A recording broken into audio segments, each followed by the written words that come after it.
Start with the statement, Coach. We'll open it up for questions.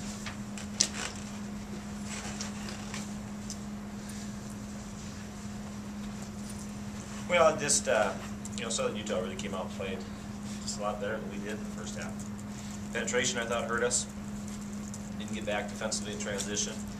They were just the better team in the first 20 minutes. And I thought the second 20 minutes we were a much better team, really aggressive defensively, and created quite a few offensive chances for us. I didn't feel like offensively we were necessarily better or worse either half. We were just a lot more aggressive, and that led to a lot better plays for us on the offensive end. Talk about Kenny's play in the second half. Came out and just was on fire shooting. It's a little bit of a mystery. She played so well leading into this game, and first half she just wasn't the normal Ketty. I don't feel like there was anything different. It's just maybe a little bit passive and not quite as prepared to play. I don't know, but the second half she was a good senior. I thought both her and Maria were really good in the second half. Maria's points and her numbers don't look as impressive as Ketty's, but Maria had a lot of effort plays. Got on the floor a couple of times, ran the floor a couple of times, and really that's what we need right now. Our seniors need to kind of rise to the occasion.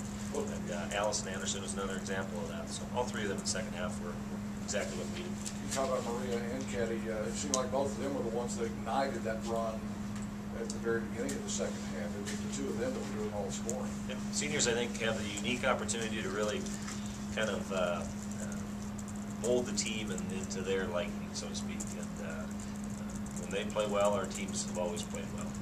Sometimes there's pressure with that and expectation, but you look at how Maria, Ketty, even Allison, first half compared to second half, there's a big difference, and there's certainly a big difference in how our team played along with them.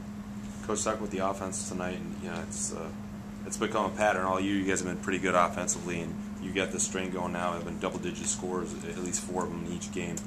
What do you like about tonight in particular, and just sort of the offensive makeup of this team as a whole? Well, I think they're starting to learn what each other does well.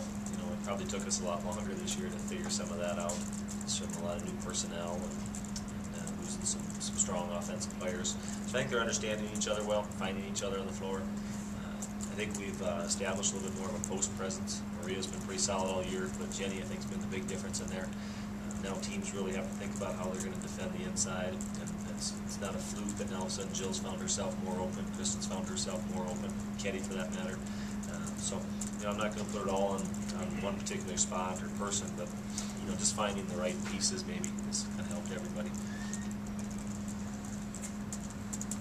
What was the situation at halftime? Whenever a team turns around like that, people assume that coach tore into them or something changed dramatically. But what did happen today?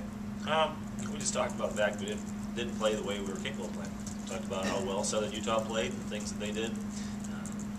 Outside of a few basketball things, I just talked about how important it is for our seniors to really be the leaders on this team. Not only in their actions, but in their demeanor, and their body language, and their communication. Everything about them has to be good. That's what being a senior is all about. And, I'm just really proud of all three of them. They responded in a really big way. Oral Roberts lost tonight, which means you're tied for first right now with a few left. What are your thoughts on that? That's good. That's what we want. Look at Kansas City. I think they're still exceptionally very good basketball team. They came in with a good position, and they dropped 2, and now they're looking up at some teams, and that's going to happen to a few more teams this year. So, it's good that we're sitting there tied for first place. But if we don't take care of business, we're going to be looking up at a bunch of other teams. We've got North Dakota State, we've got Fort Wayne and Oakland the next 3 league games. And all 3 of those teams are capable of beating people. So it's a big stretch for us coming up. Do you attribute any of the first half struggles to what you have coming up later this week? First half of this game, you mean? Yeah. I don't know. I don't know at all. It would be hard to say. We had a long week last week. It was a long travel week. It was tough getting down there. It's a long trip coming back. That travel day is a day off.